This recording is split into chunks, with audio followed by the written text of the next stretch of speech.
بنی تیم اللہ کے غلام مہاجر ابو الحسن نے کہا کہ میں نے زید بن وہب جہنی سے سنا، وہ ابو ذر غفاری رضی اللہ تعالیٰ عنہ سے نقل کرتے تھے کہ انہوں نے کہا کہ ہم ایک سفر میں رسول اللہ صلی اللہ علیہ وسلم کے ساتھ تھے۔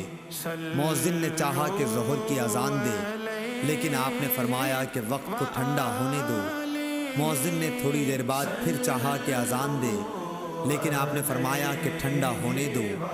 جب ہم نے ٹیلے کا سایہ ڈھلا ہوا دیکھ لیا تب اذان کہی گئی۔ پھر نبی صلی اللہ علیہ وسلم نے فرمایا کہ گرمی کی تیزی جہنم کی بھاپ کی تیزی سے ہے، اس لیے جب گرمی سخت ہو جایا کرے تو ظہر کی نماز ٹھنڈے وقت میں پڑھا کرو۔ ابن عباس رضی اللہ تعالیٰ عنہ نے فرمایا، یطفیو کا لفظ جو سورہ نحل میں ہے کہ معنی یتمیل۔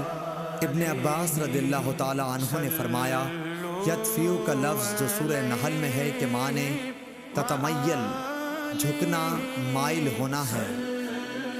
صحیح بخاری حدیث نمبر 539۔